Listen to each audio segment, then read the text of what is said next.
Oh, you know, perfect.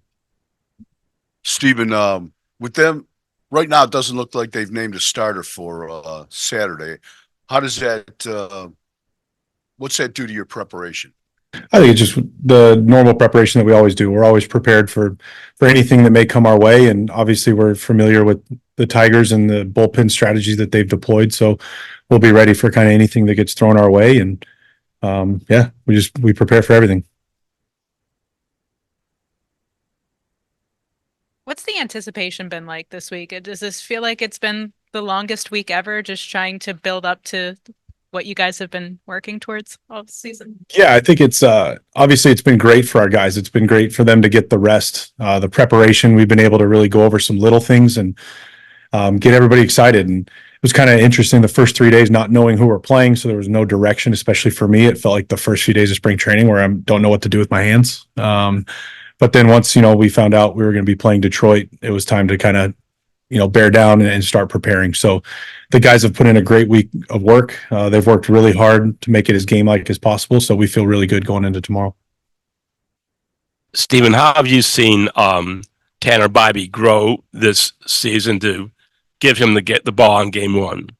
Yeah, I think Tanner from the beginning, had a great year last year, put himself on the map, and then kind of went through some early season. I'm not going to call them struggles, but kind of had a few hiccups for the first time in his major league career. And really, since then, he's bared down. He's competitive. This kid wants the ball in big moments, and Tanner wants to be the guy. He believes that he's a number one, and we do too. And I'm really excited to see him showcase that in the playoffs.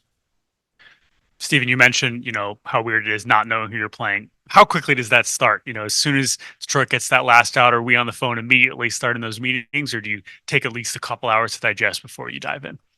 I don't know if you've had any time to digest anything over the last 7 months. It's just continual. But, like I said, we were prepping for both teams, brain going in 100 different directions. But, once that final out happened in Houston, we were able to really put the focus into that. And our team, our group, our coaching staff, our front office analysts, they've done a phenomenal job preparing for our games all season long.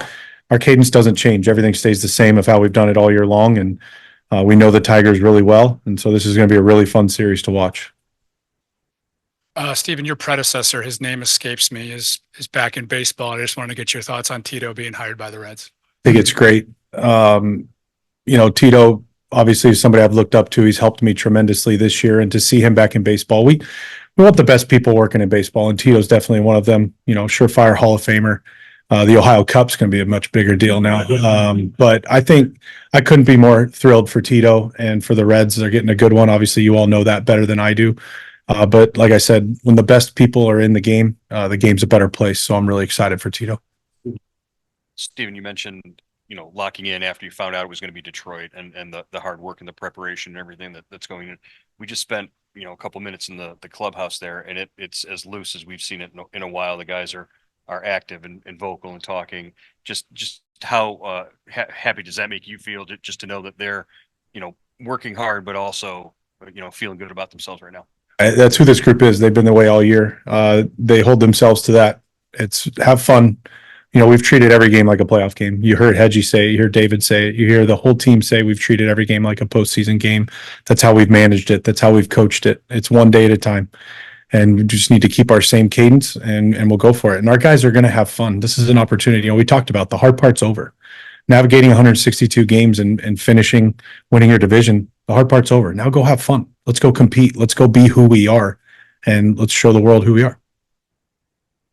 How do you know when you're done preparing?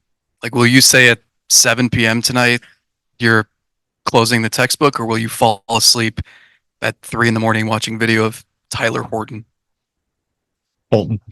No, I mean, we have our coaching staff might be doing that for me. And until I see their lineup and who they're pitching and their roster, my work's not done. So it's, you got to see, and then you're always learning and you're always watching. So I don't think the work ever stops, but I should be able to go to sleep tonight, and I'm excited. It's like Christmas Eve, tomorrow's the day we get to go.